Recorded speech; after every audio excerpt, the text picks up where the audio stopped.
LoreWarrior Online, PKM-2C Patriot. Overview.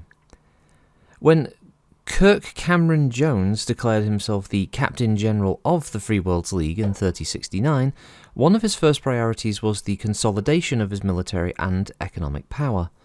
Once he turned his attention to the League's industrial capabilities, he would focus on Ronin Incorporated on Wallace. Ronin had been expanding its portfolio by designing a mech it called the Pikeman after producing the Warhammer and Marauder for several centuries. The Prince demanded several changes when he was shown the design and explained its planned battlefield role. The new design, which he called the Patriot, would be a commander's mech with capabilities to control a regiment and support groups. It would rely on long-range weapons, bodyguard units, and other support to keep itself out of the thick of the fray. Cameron Jones specifically requested artillery capability to ensure the commander could be relevant at range without an urgent need to close with the enemy. Capabilities. Ronin's original design called for a massive LB-20 autocannon, which allowed them to adjust the design to the equally large Arrow 4 missile system with only limited difficulty. The electronics package was drastically improved, adding a tag unit, and an ECM suite and AMS were installed to improve its defensive capability, all at the expense of the original design's brace of ER medium lasers. The Pikeman's heavy PPC was retained, providing the Patriot with a powerful long-range punch. Up close, it has zero offensive tools at its disposal, making independent operation ill-advised. Deployment. The redesign necessary to meet Kirk Cameron Jones's mandates delayed completion of the mech and its first prototype until the last months of 3070. Some of the first were included with the 9th Regulan Hussars, and when they attacked Orienta in 3071, several models were used by the 2nd Hussars in the defense of Wallace, but they didn't exist in large enough number to have any significant impact on the battle, and the Hussars were slaughtered to the last man. The 1st Regulan Hussars lost most of their Patriots during the Night of Fire, but they did perform well against the Blakists. In its most ironic deployment, the Patriot was used to maintain security during Kirk's Purge, its massive weapons keeping resistance to a minimum. Variants. The PKM-2 Delta model is almost identical to the original Pikeman. It replaces the Holly Arrow 4 with an Imperator LB-20X autocannon and a pair of torso-mounted ER medium lasers, but retains the electronics package of the 2C. This model is popular with the 1st Regulan Hussars. Taking a more generalist approach, the E model is new and produced by Ronin that has yet to make it to any frontline units. There's a broad interest in the Battlemech and the amount of firepower it can project from 3 Artemis-enhanced MML-7 launchers. As the 2C model is geared specifically to a relatively limited group, Ronin do intend to reduce its production to cover regular attrition once it's completed sufficient runs to equip all company commanders, and higher, switching to alternating runs of the 2 Delta and the 2 Echo model, which have more traditional roles on the battlefield. Notable mechwarriors. Colonel Mark Brandhauber. Leading the defense of Regulus in 3072, Colonel Brandhauber's Patriot was one of the few 2C models made available to the 1st Regulan Hussars. The majority of the unit's commanders preferred the 2 Delta model and its massive autocannon. Brandhauber did manage to facilitate the destruction of numerous Blakist mechs using his homing Arrow 4 missiles, but was ultimately killed outside of his mech at the palace. Force Commander Noel Julissa. Starting his career as a mech warrior, Lieutenant Julissa was forced to take command of an armour company by a political enemy. He excelled in this new task and rose to command the 11th Churton Heavy Armour Regiment of the 5th Hussars. Recently, he's exchanged his partisan tank for a brand new 2C Pikeman, as he believes it will allow him to better lead and support his regiment. While he's been able to prove this with significant improved scores in exercises with other elements of the 5th Hussars, a small but vocal number of his command staff resent his preference of Battlemech. So yeah, it's an interesting one, this, because although it's been renamed the Patriot, the designation for it still retains the Pikeman designation of PKM. But it's a 65-ton heavy. Its chassis is the RL-12B Pikeman. Power plant is the Hermes 260XL, with a cruise speed of 43 kph and a max speed of 64, with no jump capability. Its armour is the Duralex Heavy. It has a standard 1 Magna Starflare HPPC, a Holly Arrow 4 missile system, and an LFN Lindblad shotgun AMS system. It's manufactured by Ronin Incorporated on Wallace. Communication system is the Garrett C22A, and the targeting and tracking system is the Wasat Watchdog W120 with A-Track. A very advanced system, one that Ronin have worked closely with Wasat in being able to incorporate. It was one of those parts of the Patriot, apparently, that was one of the reasons for a delay for a while they were developing it, because they wanted to make sure that all of the systems could be fully integrated, and there was no kind of issues with adapting a previous model's software. You know how it is when they do these things.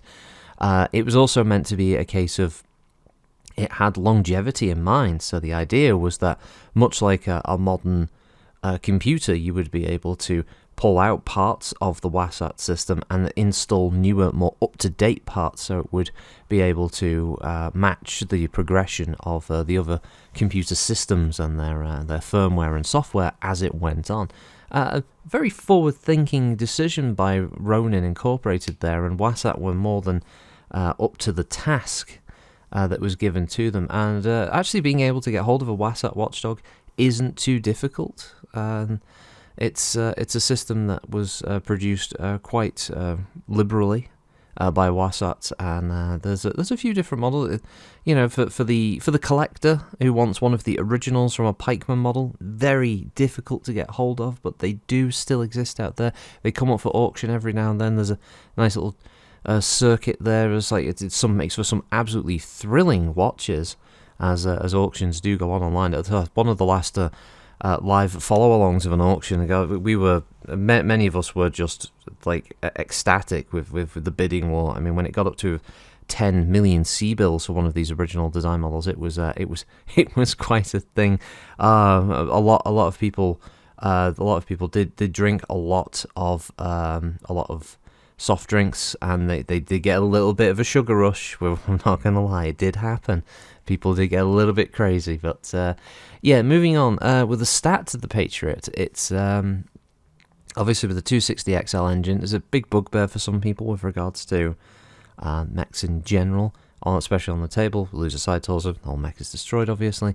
It's also not particularly quick at 4 and 6, which means if it does end up in a situation, I think, where it has to be able to run away because of just obviously its units being overrun or flanked, that kind of thing, that does cause a bit of a problem for it to be able to get out of combat.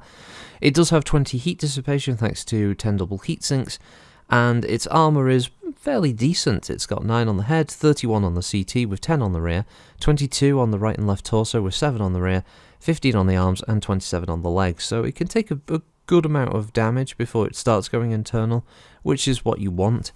I do find it amusing that the heavy PPC is listed as being able to give some long-range firepower. I thought a light PPC may have actually been a better choice, but the heavy does at least mean it actually does have some capability of doing damage to an enemy that is trying to close with it.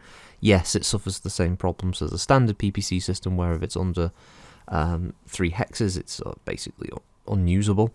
It does 0 damage, but up until that point, heavy PPC is a good sort of deterrent. The arrow obviously does a hell of a lot of damage. It's got a lot of range. It's a split installation in the torso. It's actually splits between the left arm and the left torso for the Arrow 4 launcher, and it has 20 rounds of fire, which is a hell of a lot. The tag is obviously very good at being able to allow it to designate for its own arrow system, but it can also help for other units that it's coordinating with their LRM fire. Its ECM suite makes sure that it can protect itself from incoming attack and detection, and the AMS, which you can see on the head of the mech, is there with 12 rounds of fire, giving it a fair amount of protection against incoming missiles, and it's protected by case in the right torso should that Arrow 20 ammo get ignited. To be honest, I'm not quite sure any amount of case would actually protect that much from, if you think about arrow systems, and if you imagine it in realistic terms, those missiles exploding internally, that would be catastrophic, regardless of how much cellular ammunition storage you've actually got there. But at least you think it would have some kind of extra effect. But in turn game purposes, who cares? Rule of cool and all that. The mech it's not the prettiest machine, but it's not the ugliest. I don't mind it. It's okay. Maybe because it just looks like it's kind of leaning forward a bit. It might have looked a bit more impressive standing straight up. I do like the fact that the arms are very different. They have this sort of telescopic, I think, is design with the sort of segmented limbs, obviously allowing the arms to have a bit more flexibility and movement. You could also imagine that's how the missiles would travel into the arm-mounted launcher as well as the shoulder one. I think it's also a smart setup for it being able to aim with the arm for some missiles, but also being able to indirect fire with a couple of the others. Doesn't have any effect again on the table, but it gives you an idea in universe how a commander might use it, depending on where a target has been designated, and then they aim their arm up and fire, or they can point directly at a target that can be seen in a more brain will work in a minute, in a more kind of flat terrain with less visual obstruction, being able to aim and fire that. It's a nice touch. I like the idea of that.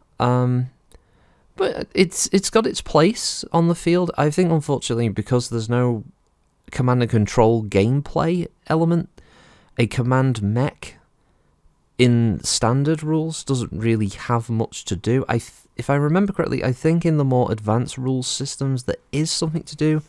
I think command and control mechs can give bonuses, I think, but I'm not sure how many people use all of those rules. It's probably more of a house rule situation, because obviously the more rules you add to a tabletop game like this, the slower everything gets. And I think standard Battletech, one of the biggest things that you need when you play it is you need time. If you don't have it, games can last a long time, so it's understandable when obviously you just want to be able to get like a few models down and do some battles. But you gotta set yourself up for a good chunk of your day of rolling die and all the rest of it. So, but yeah, that was the Patriot, or the Pikeman, as was. I do like all the write-ups for that, all the builds. It would be an interesting mech to see in a future game, because it's not one of those crazy, stupidly overpowered ones. There's nothing like weird tech or anything like that. It's just, plays a slightly different role in the field. So, I've rambled on enough. I'll catch you on the next one. Bye-bye.